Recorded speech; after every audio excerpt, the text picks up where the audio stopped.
What is up, Steeler Nation? Welcome back to another Steelers Hangover. The first one that we're talking about, first Steelers Hangover without a game to talk about.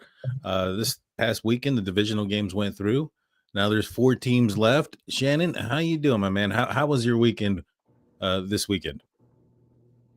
Well, it was good. I was able to spend some family time, and it's different watching football for a football junkie when you really don't have any skin in the game and you can just appreciate the quality of the play that you're seeing.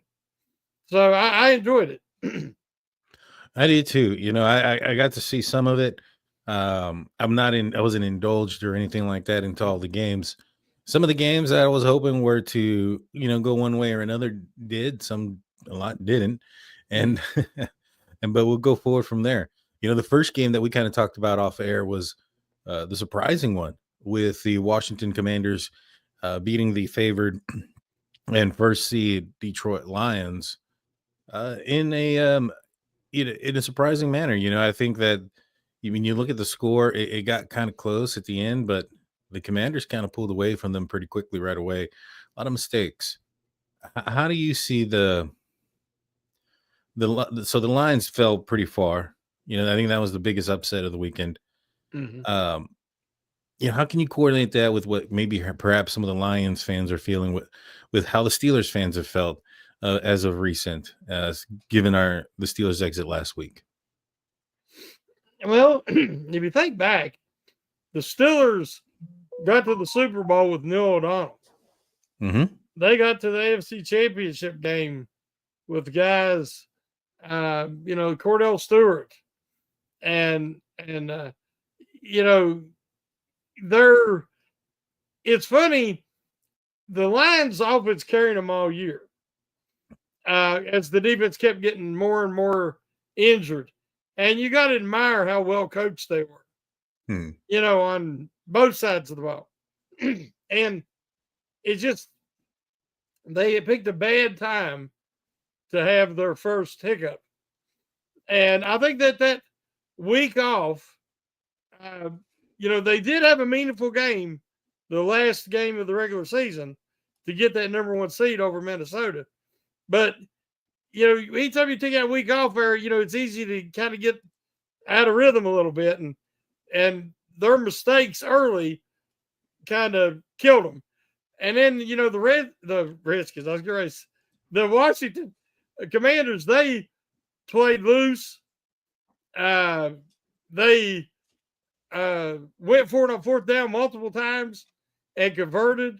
They've got an outstanding young quarterback, and they're building around him. So the future looks bright for Washington. Yeah, that quarterback has done one thing that the last several quarterbacks, except for Ben Roethlisberger, obviously, but since him, to win a playoff game in the last God knows how many years. The Steelers haven't won a playoff game since 2016. The Commanders come in here, get a brand new rookie quarterback. And I think when you look at some of the other teams that across the board, like a Jaden Daniels and some of the other teams that have been playing well, I think they utilize some of their, star potential players or potentially star players on their team. Like, for instance, the Steelers, I think, kind of take a step back when it comes to utilizing those young rookies before implementing them into the game plan. And I think that that's kind of like an old school approach where they're like, all right, you gotta earn it. And I get that approach, but at what cost does it come with? By what I mean by that is you're having some players maybe who are performing or could perform better behind some of these other players, and the only reason is because of longevity, I guess. I think that type of mentality, the aggressive type of mentality, is what got a lot of the teams to where they are. There was a fourth down that the Kansas City Chiefs went on, I believe, on their side of the field. And yet when the Steelers needed it on 4th and inches, no aggression. No Nope. aggression. And I think that that's one of the main takeaways that I took away from this past weekend's games is that there was a lack of fear and more confidence in what their team or what their, from the coaching staff into their players or into the scheme, that they're going to be able to do what they need to do. And to me, it just kind of seemed like the Steelers are a little bit far away from being a one of these top 4 teams in the league that are going to go for a potential chance to go to the Super Bowl. What are your thoughts? Yeah, I think you hit the nail on the head.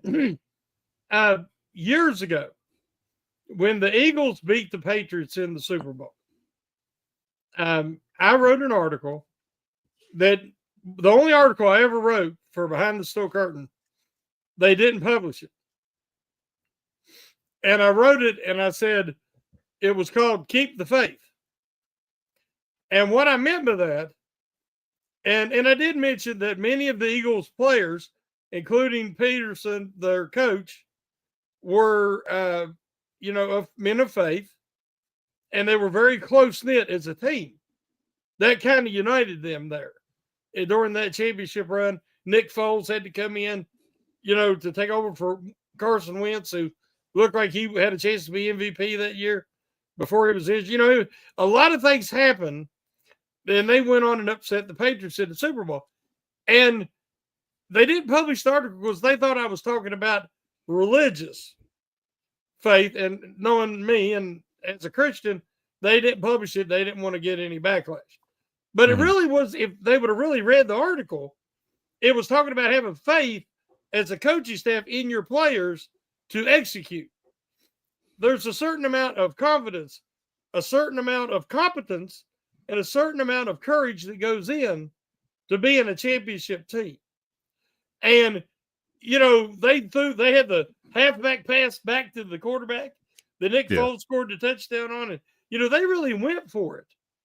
And we've seen this past weekend, as you say, teams having the intestinal fortitude and the cojones to go for the plays, even fourth down on their side of the field, because they were playing to win, not playing to not lose. And I believe the Steelers have fallen into this rut of playing ultra conservative, don't do anything risky, turn the ball over, and it's a lack of faith. The very thing that Tomlin says he doesn't do, playing these fears or living these fears, that's what he's doing. And I don't think he realizes that. But as you say, the plays that were made this weekend on so many fourth downs showed supreme confidence between the coaching staff and their players, especially a young quarterback like Jaden Daniels. I mean, they went for it, I think, 4 or 5 times in critical junctures, and Daniels came through, I think, 4 out of the 5 times. And that was one of the reasons they won. Now, if you're not successful, what's going to happen? You're going to get judged. They're going to really, the media is going to nail your hide to the wall because you went for it. But when it works, you look like a genius. But I admire coaches that have that kind of moxie to realize that, and to have that close relationship with their players to trust them in that situation. Ain't nobody in there would ever predicted that the Ravens would lose that game because Mark Andrews, of all people, dropped the 2-point conversion. That was on nobody's bingo card. Yeah. And when it comes to those type of plays, there's one play that didn't work out that ended up kind of almost disastrous. I think it ended up in a loss as well for the Pittsburgh Steelers. But we don't hear a lot of complaints about it. Was a pass, I believe it was to Pierre on a fake punt. And the Steelers were still in their own end zone, and he just dropped it. I mean, he was wide open. He would have ran it for forever and a day. But we don't hear anybody complaining about that play, even though it resulted in a loss. And I think the reason is because they were trying to win the game. They were getting aggressive. And even though it didn't work, it would have worked had the execution there been there.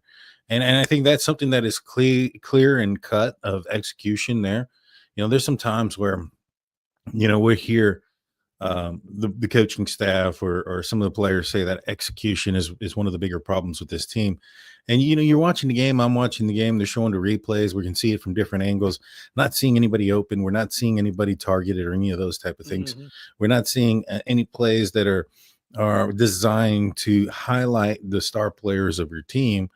But yet in that situation, there's a clear, obviously that was a lack of execution. I don't see that in the other in all the other plays. And the majority of them, it's just the play didn't work. Either the players weren't George Pickens wasn't trying hard enough, or it was just schemed out, executed, by the opposite team, and it seemed like, at least to me, down the stretch for the Pittsburgh Steelers, they got quite a bit predictable, to the point where I was like, all right, they're going to run, they're going to pass, they're running to the left side, running to the right side, up the middle. Oh, you know what? This is second down and over 7 yards. They're definitely running. Those Yeah. it got Well, too predictable. that is a huge problem that has been now for a few years.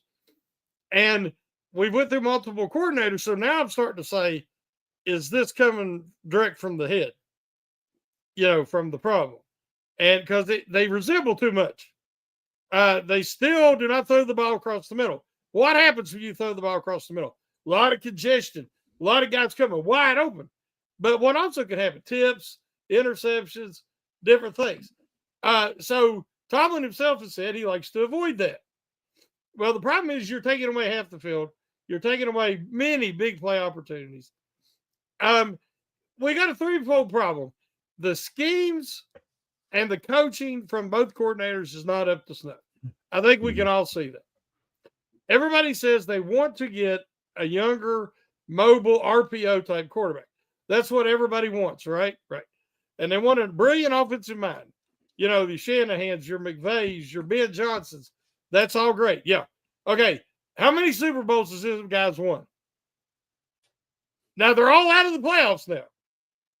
How many have they won? Right. Who's won the Super Bowls? Andy Reid.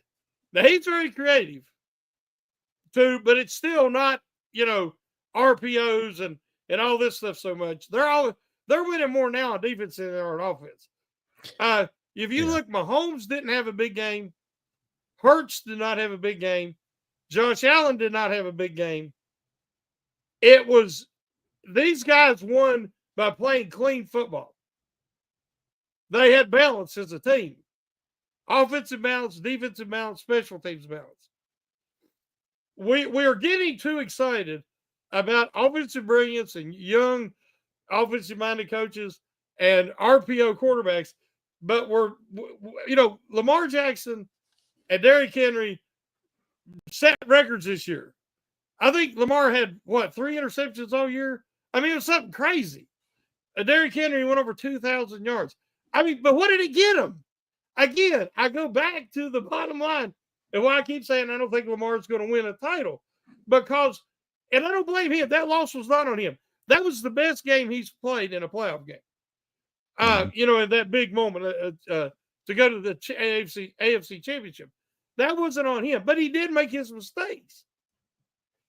But what I'm saying is people get excited and infatuated by statistics and all this stuff. But if it ends in a loss and you don't lift the Lombardi Trophy, you finish like all the other 31 teams. You just got a little farther. You won a few more games. But what matters is winning the title. Mm-hmm. And the titles have been won by Andy Reid, Bill Belichick. Tomlin's got one.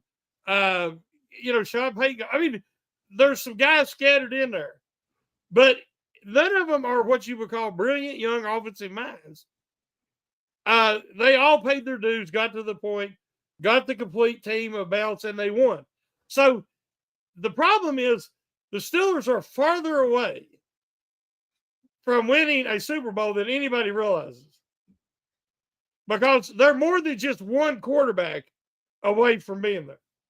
No, I agree they're more than one quarterback, but I do think you need that quarterback to get there. It's kind of like the not get there to win it. Right. I mean, we've seen the Niners get there. We've seen the Niners get there. We've seen other teams get there. But if you don't win it, it don't matter. Even the Bengals with all their, Burrs, who's great, and Chase is great, but they didn't win it, did they? What we care about is winning. Right, but I mean, when was the last time that a quarterback won that didn't have a special year or wasn't a great quarterback that year?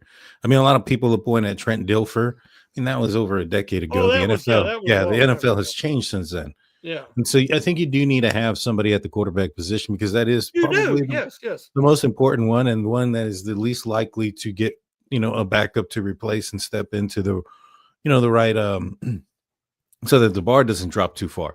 I mean, in But you this got to have league, the supporting cast. oh, I agree. And the I problem agree. is the Steelers have so many issues that they got to completely rebuild the wide receiver room. I don't They disagree with that. they need another running back.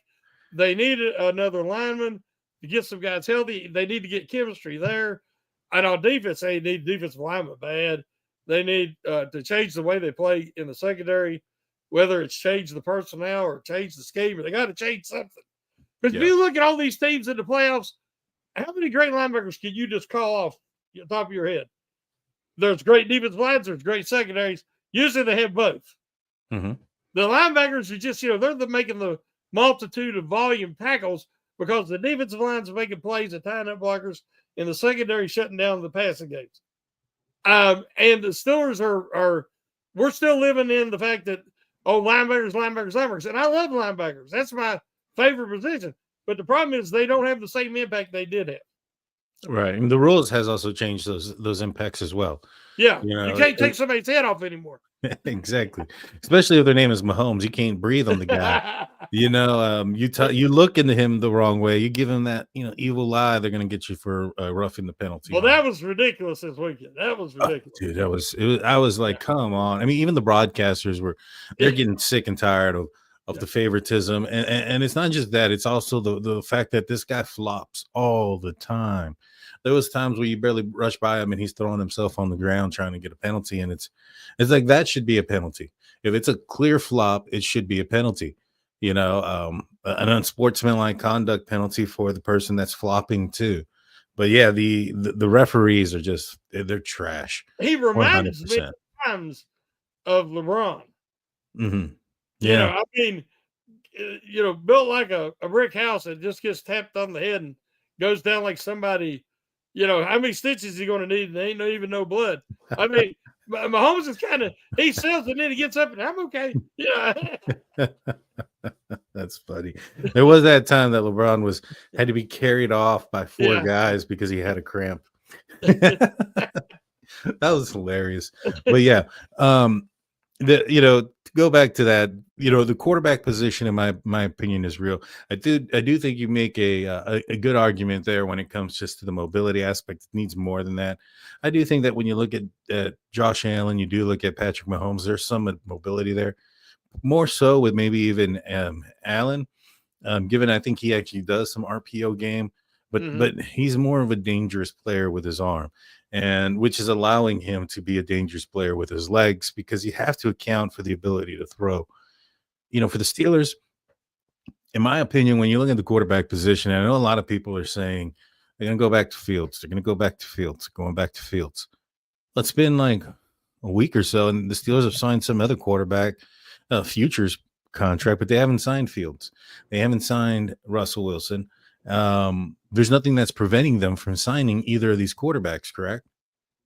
No, and there's absolutely no reason to hold on to some coordinators are holding on to. They haven't done nothing. I mean, these future contracts always happen that week right after. Right. And they Skylar Thompson, who's the guy from I think he played at Kansas State, and then he was back third string for Miami. But again, that's a guy that's got some mobility that kind of fits what I'm talking about. But you look at Justin Fields, Daniel. To me, there's nothing that especially like Jalen Hurts is doing that, or even Daniels for that matter, that Justin Fields can't do. The question is, can he learn to progress and make the right reads in these RPO situations quickly enough? I think if he had some offensive stability, but with the offensive coordinator and be in one system for more than 1 year, but we've seen him have a good year with Moore in Chicago his last year there. Right. He developed some chemistry with Moore, but he needs more talent around him. If you're going to go back with Fields, you've got to give him more targets. I don't think they're going to go back to Fields. And my reasoning behind that is if you truly thought that you had the guy for 2025, whether or not, you think he's going to be the guy past that, but you think that, hey, he has the potential to be that guy. He has the potential to be the franchise guy. Why wait? Why wait so long to sign him? Why let him go and see what his worth is out there? Why do any of those things? Last year the Pittsburgh Steelers were very confident in Mason Rudolph. I mean, we even had the owner Rooney coming out here and talking glowingly about the job that Mason Rudolph did. Tomlin even said that the 2024-2025 quarterback was in the building, and as you can see, there was a complete overhaul. So for me, the fact that they're not going out there and signing him right away to at least a 1-2 year prove it type of deal, say, hey, we're going to give you pole position, so we want to get you this contract, because I think that's what it would take to get a young player like that to sign a contract right now, and not see if there's anybody else out there who wouldn't be willing to give him the pole position. And so if they're not giving it to him now, don't have that confidence in him in there. I think there's a good chance that maybe perhaps the 2025-2026 quarterback for the Pittsburgh Steelers isn't on the team. Now, well, one problem is if they are trying, what if they're trying to find out what Arthur Smith's going to do? Because if they bring Fields back, they'd want to keep him in Arthur Smith's system. Mm-hmm. And because Arthur Smith didn't want to switch, supposedly by all the rumors, to Russell Wilson. And there was some communication issues between him and Russell Wilson. So he wanted to stick with Fields. So if they're waiting to see what Arthur Smith's going to do, that might explain why they haven't signed Fields. If it's not Fields, who's it going to be? Now, just throwing names out there, I don't want Kirk Cousins. I don't want Aaron Rodgers. I don't think Stafford will come to Pittsburgh with the line situation and the wide receiver situation. And he's played in the dome in warm weather, and I don't think he'd like it in Pittsburgh. I don't know who else it would be. Mm-hmm. I don't see Tomlin coaching one of his last year or two's with another rookie quarterback. Yeah, well, not now. I don't think that this is the draft to go out there and get another quarterback. I think we'd be putting ourselves back in a potential Kenny Pickett situation, and then miss a really good draft with quarterbacks. Kind of like the situation that they did with Kenny Pickett. They drafted him a year, drafted a quarterback a year early, and so I'd rather them wait on that. But I also agree that the options are low out there. I just don't think that Arthur Smith realistically is going to drop another job. Look at what happened with the Bears. They wanted to. There were a team that interviewed him.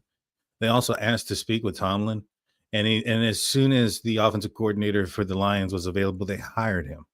And so I'm assuming that the Jets are probably going to do the same thing once they have the coach that they're interested in. Because I know that's the other team that was looking at Arthur Smith. I don't think that they're going to be like, all right, well, we're going to. I mean, the only thing they could be doing is, all right, we're going to wait for one of these teams, maybe the offensive coordinator for the Washington Commanders or something, to see if he gets a job somewhere else or if we can land him. Those are the only two things that I'd be thinking. If he becomes, if he ends up getting a job, but he ends up again picked up somewhere else, then we need a secondary coach. Maybe they go back to their long list of coaches that they had interviewed. But I think for the most part, if they interview their guy, regardless of what team it is, they're not going to let their guy leave the building. And I just, especially after the performance of the Pittsburgh Steelers offense down the line, how confident would you be in your team if they picked up Arthur Smith as the head coach, given the offense that the Steelers had this later half of the season? I think a lot of it's just smoke and mirrors. I mean, I think all these teams have got their candidate they want, and Arthur Smith is not him. Mm-hmm. But they've got to say, well, I interviewed this many guys. Right. And so they'll interview 3 or 4 coaches, but there's one they really want all along. I don't see Arthur Smith going anywhere. Because I don't think there's a lot of coaches and franchises outside of the Steelers that's anxious and in a hurry to get back to his style of offense. And you say, well, why would I even want him back? I don't necessarily want him back. But I'm saying is if you're wanting to figure out if Fields, give him another year to try to figure out what he can become, you stick with the same offensive coordinator. You try to implement more RPOs. where he is for sure the starter. You might pick up somebody like Jackson Dart, out of Ole Miss or somebody like that in the 4th round, 5th round, and have as a developmental quarterback. But as I've said before, who has any faith that the Steelers can develop a quarterback, especially in Mike Tomlin? I don't believe it. Mm-hmm. He's never had to do it, and I don't think he can because he doesn't have any faith in him. He doesn't show any faith. And I agree. so I don't see it. But if you don't, and you finally have your first season where you win 4 or 5 games, and the winning non-losing streak is finally over, then you might get in, say, the Archie Manning Junior Sweepstakes or whatever the name of that Manning boy is. Yeah. Get in that sweepstakes, and because the Mannings never fail. They're successful to a degree. So, but I don't know. I just think that it's going to be, there's going to have to be some good fortune to find your quarterback, because it looked like Minnesota got really fortunate, didn't it? They got Darnold. They almost had the best record in the NFC, and they get the playoffs and they get spanked. I mean, they just got spanked. Yeah. So now, does anybody feel any more confident about Sam Darnold? I don't. I mean, look at the talent he had on that team. Look at, Justin Jefferson and Addison and the tight end and all that talent. I mean, he ain't going to have that at Pittsburgh. You bring me to Pittsburgh, he's going to look even worse. Yeah. So, the offensive line is definitely a big question and something that needs to be addressed. I think there was some reports that from Steelers insiders that it's looking like Broderick Johnson's going to be moving to the left side where he was supposed to be at. Maybe perhaps him on his natural side. I'm hoping they get a new offensive line coach. Maybe something can be done there. We got a couple of super chats real quick. Brother Man to you, $2 super chat says, why did the Steelers sign Skylar Thompson? Mystery. That is the only quarterback on the Steelers roster for 2025-2026. As of right now, he is in the pole position. What do you think about the signing of Skylar Thompson, former Miami Dolphin backup? I mean, I've watched him play. He's played a little bit for Miami.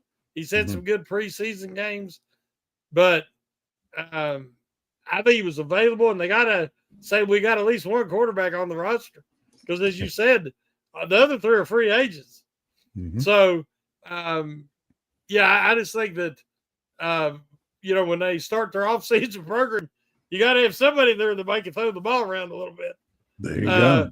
But I don't. I don't. I mean, he might be practice squad next year, but I don't see him even as your emergency third string emergency quarterback.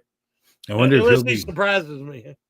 I wonder if he'll be coming out on the Rich Eisen show as the only Steelers quarterback on the roster, so he's the starter, as Mason Rudolph did before Mitch Trubisky and Kenny Pickett got drafted. Claude Bishop comes on the $2 super chat saying Tomlin, Smith, and Fields would have been 9-8, 10-7 at best. Do you think that had they stuck with Fields from the get-go, where do you think their record would have ended up at? It's really hard to say.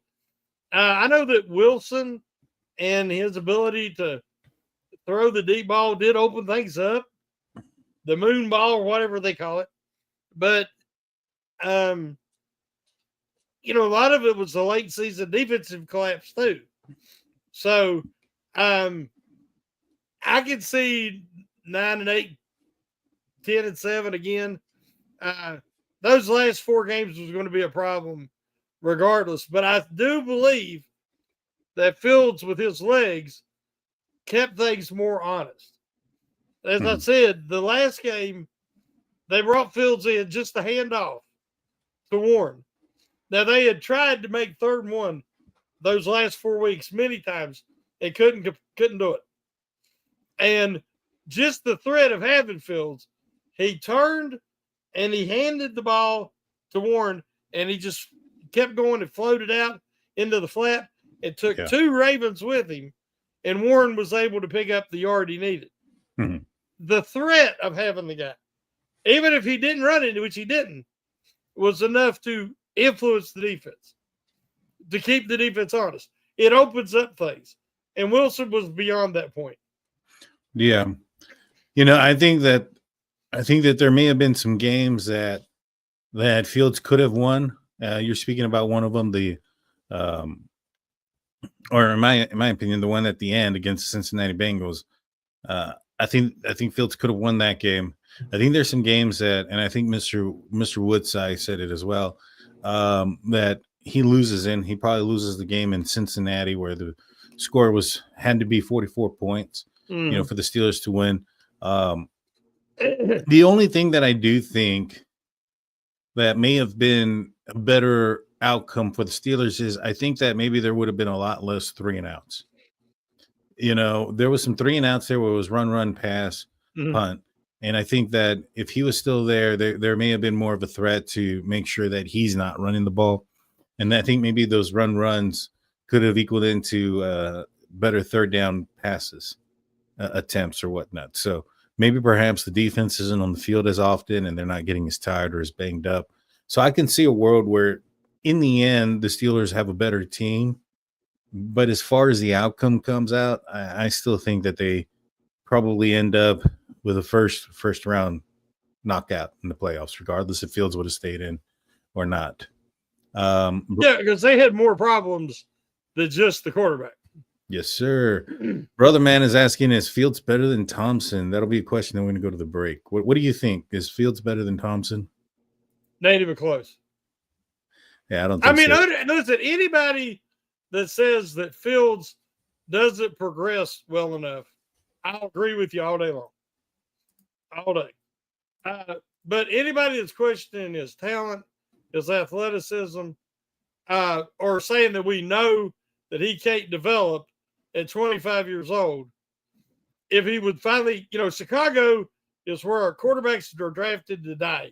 It's like the elephant graveyard of the NFL for NFL quarterbacks.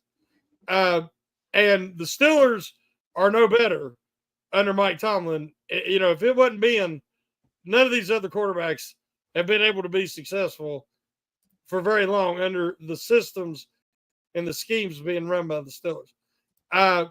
It's still too early to make a final judgment on Justin Fields, in my opinion.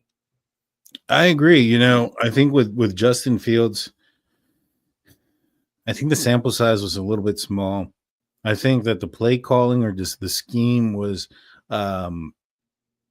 handcuffing the offense a little bit. I think they were protecting Justin Fields from making those turnovers he had made in Chicago, or trying to limit those turnovers. I think with the game plan, they definitely did it. I think he only had like one turnover, or maybe just one interception, and I don't remember the exact turnovers off the top of my head, but it was very few. But to me, every time he was in there, I just felt like the game plan was built for a second string quarterback, one that's not going to kill you. And I would have liked to have seen one more aggressive with Justin Fields to kind of determine, what his true potential could be or where his floor is. Because it was, there were some games, I think against Atlanta, there was no touchdown scored, all field goals. It was the same thing with Russ. So he had a couple of games like that as well. But, offensively, he had 10 touchdowns, but I think most of them were on the ground, which would have helped out a lot with the Steelers, because in the red zone area, they struggled at that. And I think he was pretty good at the red zone. So Fields I think he had 5 passing and 5 rushing. Yeah. And here's something that from Brother Man, I agree. Fields is not scared to run if need be. How many times did we see Wilson get run down when he tried to get out of the pocket, or he threw the ball out of bounds? Just threw it away because he didn't want to take the sack. Whereas Fields, I believe, could have had some big runs. So, it was, I'd say 4 to 5 passes a game for Wilson were throwaways. Now, part of the problem was the offensive line, yes. But what I'm saying is we're seeing in these playoffs guys capable of continuing to run the ball. Right. and making a play instead of having to throw it away. And some of these opportunities put them in big holes because they needed to stay ahead of the chains. So True story. True story. Well, we're gonna take a quick break. When we get back, we got more talk and conversation with you guys. Don't go anywhere. If you're listening to this on YouTube Live or watching this live, we'll be back after a few moments. If you're tuning in on the audio side only, we'll be right back after a few words from our sponsors.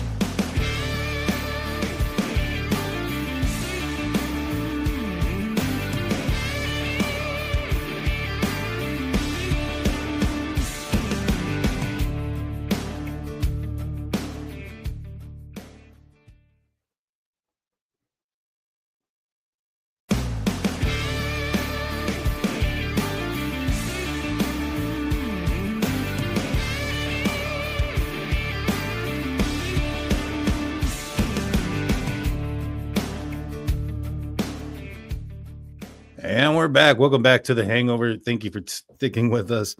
Before we get back into the conversation, I want to remind you guys of our website, steelcurtainnetwork.com, your one-stop shop for Pittsburgh Steelers news and coverage.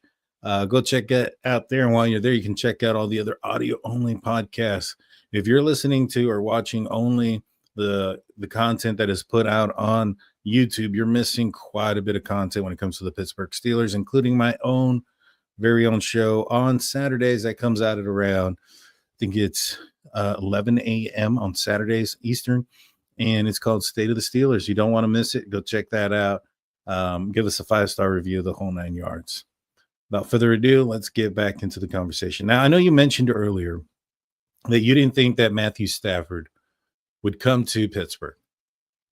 I think he's probably, when it comes to the potential trades or quarterbacks that could be dropped due to cap or whatever the case may be, I think he's the one that I think looks the best or maybe has the highest potential of being a capable quarterback of winning in the playoffs for the Pittsburgh Steelers, when it comes to free agency. I know he played with the Lions, which was indoors. He played with the Rams, which is indoors. But when he was with the Lions, he also had to travel to Chicago, travel to Green Bay. And so he did have those outdoor games.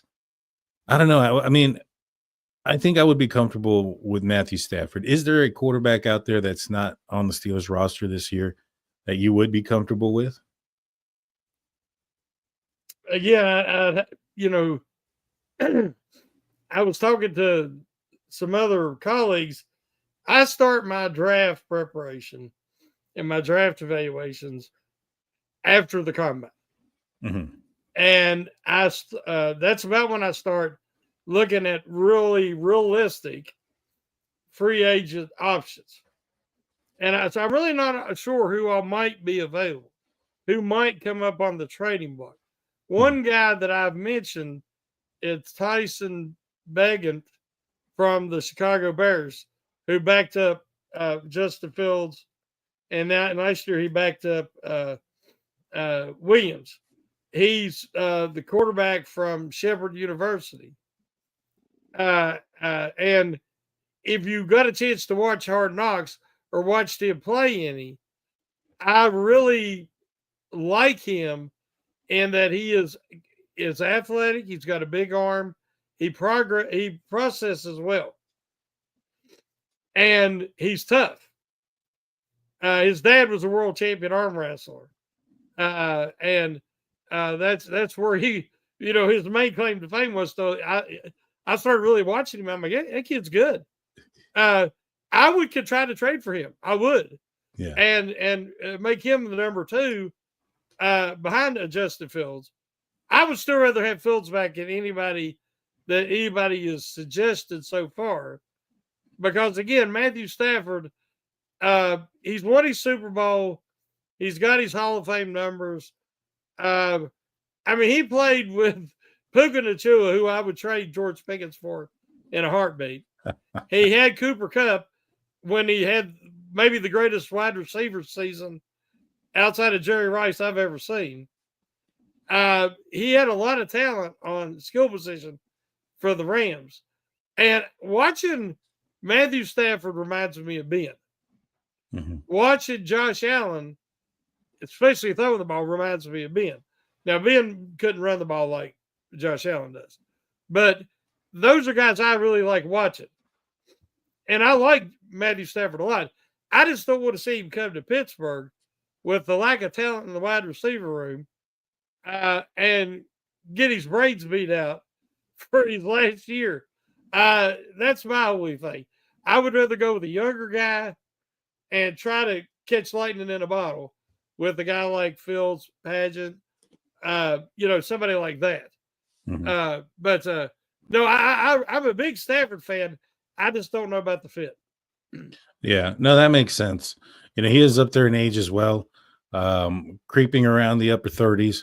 And I just thought that his play here recently was all right. I thought that he could get a boost. I mean, he will target all the in my opinion, when it comes to throwing the ball, he'll be able to attack all points of the field. To me, I don't think he's lost any bit of that in his arm strength or any of those type of things. I think he can make every throw, and he can make the throws and the elements as well. Let's see. Brother Man says, sounds weird, but Matthew Stafford fits well in offense we got right now. I mean, I think that the offensive line is an issue. As Shannon mentioned, that needs to be fixed. What do you think is going to happen to fix the offensive line this year? Do you think the Steelers are just going to be like, all right, we're just going to hope that everybody takes a second year, a step up, and we're going to run it right back again? Or do you think there's going to be actual change this offseason, Shannon, when it comes to the offensive line, whether it's coaching staff, players in new positions, drafting or signing free agents to replace current players on the line? What do you think is going to happen to increase the offensive line productivity? To me, the easiest way to fix the problem is Pete Meyer is not the right coach for the players, and the talent on the offensive line doesn't fit his scheme. Mm-hmm. Neither did the running back talent with Najee Harris. They do not have the offensive lineman. Mike McCormick is not a good outside zone blocker. I think McCormick could take a step forward, but he does not need to be in an outside zone scheme. Now, Frazier can play anything. Fuatanu can play anything. I think Broderick Jones, if you put him on the left side and leave his butt there, I think he could do it. Mm-hmm. Now, Siamalu, I don't know. I don't think either guard is really set up for outside zone. So I would like to see a new offensive line coach with a new blocking scheme, and then build around the guys they have and try to add another impact piece. You could get you another guard or even another right tackle if you want to move I swear, I just said his name. Fuatanu. If you want to move him to guard, you could get you a right tackle second or third round. We've seen a lot of guys this year starting at right tackle for teams that were second to third round guys. So, but I do believe they need a new offensive line coach and bring in a scheme that these guys can run. I agree. I think it starts off with the scheme, the offensive line coach. I haven't heard anything as far as the Steelers moving off from Pat Meyer or not. I'm assuming if he has a contract that if it's run out, they're not going to mention anything, right? The only time we would hear anything is if they're going to release him. Because if they, I guess maybe re-sign him. But then again, I don't know. I don't remember the line. Do the Steelers announce when they re-sign or extend coordinators? I don't know. I don't think so. I think they announce it. I don't think they have like the press conference, right, and do like they do. But usually they'll put out a press release, but they don't make a lot of hoopla of it. Yeah. But usually it's promoting from within. like Yeah. they did Terrell Austin, and when they extended his, and so nobody wants to see that. And I just think they really. I mean, I don't know if Munchak would ever come back. I'd love to see it, Hmm. but now whether he would or not, I don't know. Yeah. And Brother Man came in with a $5 super chat asking or saying, blow up the offensive line, get an offensive coordinator, go from there. I think that there's some players that are key staple points. You have the center, Frazier. I think Feltonu is going to be a guy that is. There was a lot of hype coming out of training camp early on that he was looking very well. In fact, they were saying he was the best looking offensive lineman out there, which included Zach Frazier, and how well he looked out of the gate was extraordinary. So that kind of tells you how much confidence they had in him, early on in the season. That's going to be like getting an extra first round pick since the Steelers didn't get to utilize him at all this season. I Him mean, and that's a Roman huge Wilson. plus. Exactly. And so Yeah, Feltonu has great feet. Mhm. Exactly. And so I'm excited about what they're going to be able to do and bring to the table. The only positions, as Shannon mentioned, that you're pretty concerned about are going to be the guards. Now, the Steelers, there was a time when they had Ryan McCullum in there because Zach Frazier went down with an injury, and during that time they looked okay. They looked pretty good actually, especially running the ball. Any chance of moving Ryan McCullum to one of the guard positions? No, I think he's undersized for guard. Too I small. mean, Frazier is undersized for guard. He's a Mhm. perfect center, but you'll never take him away from center. I just think that in the modern NFL, your guards of 6'3", 6'4", and 330, 340, because there's so much size and they have to take up so much space. It's not like it used to be. Guys, the Steelers used to get, like Mike Webster started out at guard because they had Ray Mansfield. Mhm. And, and, uh, Mike Webster never weighed 300 pounds Right. and he was barely 6'1". It's just a different era though. And Right. now, it's just not as, but I love Ryan McCollum for a backup center. I think he done excellent. And I feel very comfortable with him as a backup center. But, they got Spencer Anderson. They're going to have Siamalu. They're going to have McCormick. They got to make a decision on what they're going to do with James Daniels. I think somebody's going to throw too much money at him. Mhm. But you never know. But again, there's some you can find a steal sometimes. In the middle round. Would you bring her big back?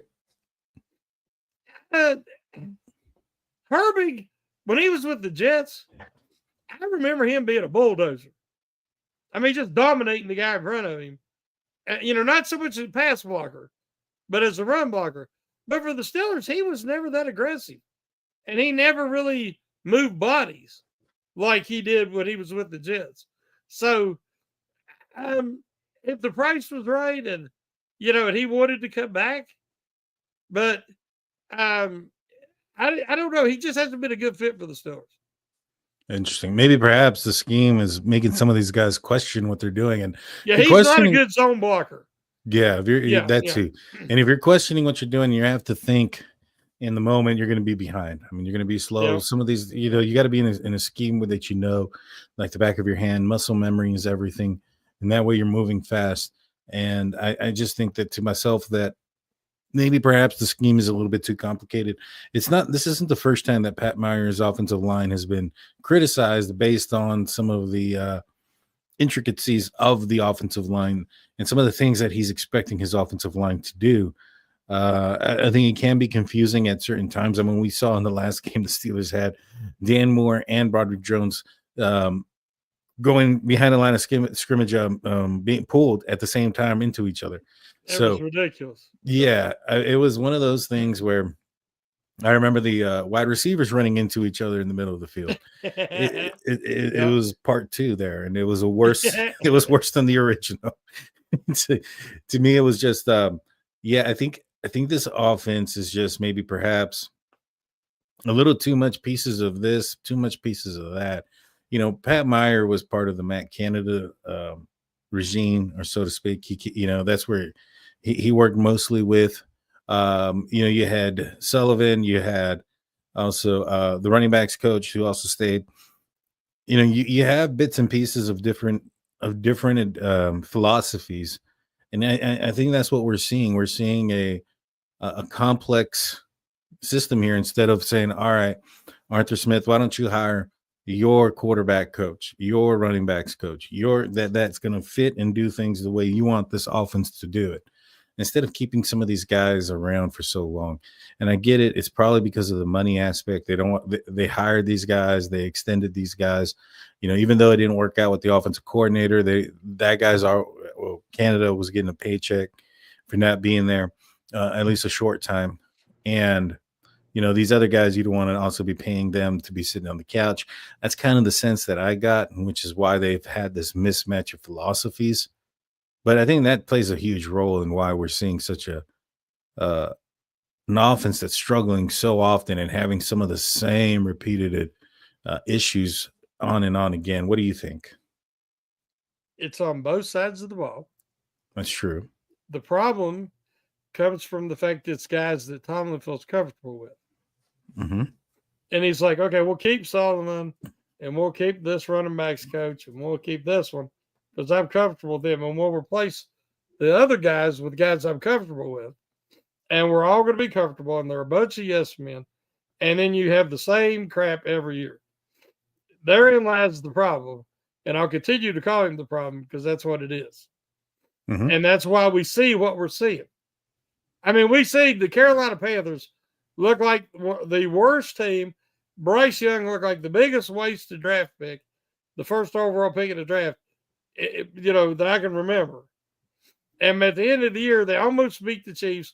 They won a few games. They look better than the Steelers at the end of the year on offense.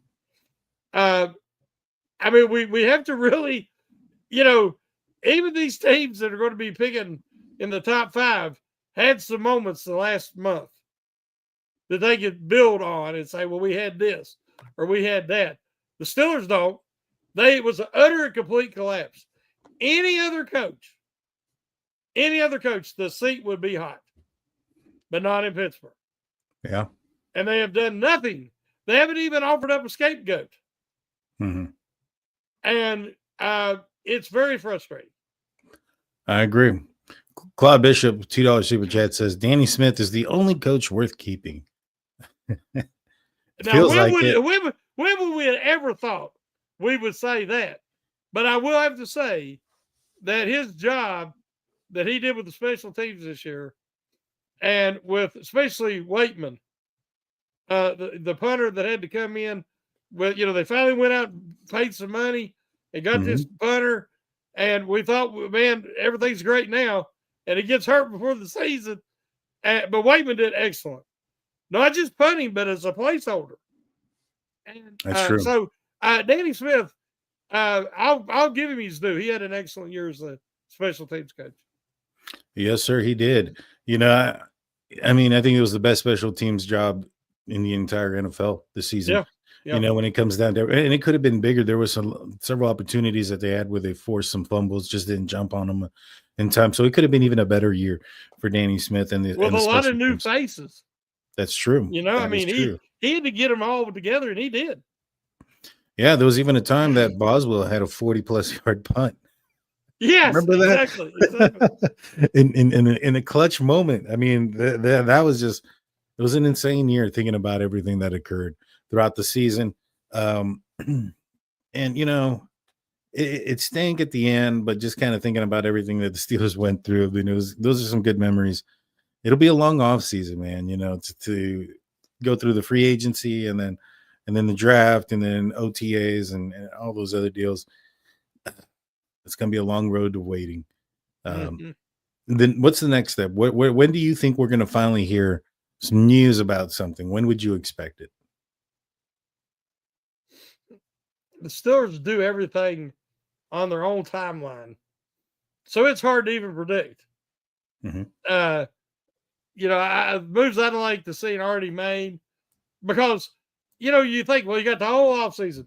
Well, that offseason's filled with draft, pre-draft workouts and the visits and free agency. And before you know it, You got your off-season activities going on, and then the preseason. So it's not as long as you think it is. So I don't see not making any changes at this point. I just don't see it. I'm like you. If you really want Fields, make him an offer, and maybe we ain't heard about it. Yeah. But I think we all need something else to focus on now. But I have to admit, I'm happy that the Ravens are out of it. That Harbaugh is, he got to play one more game, one more week, but he's out, and that makes me happy. True story. True story. Afton asks, and who held for Boz when he was punting and since Cam was out? And that was Scotty Miller, which was a crazy story too, because that Friday, Tomlin was like, who's ever held before?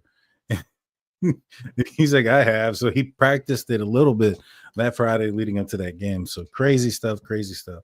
Well, we're going to be winding down. Last thing I want to ask you is, I'm sure you'll give some predictions about who you think will win the games later on this week on the Pump Your Brakes podcast. But who do you want to win these new two games? Who would you want? Because many times, who we think is going to win and who we want to win aren't the same. Mm-hmm. So if it were up to Shannon, who would be in the Super Bowl this come 3 weeks from now? For both conferences, or just who do I want? For both conferences, what matchup would you want to see, preferably? Well, I would much rather see.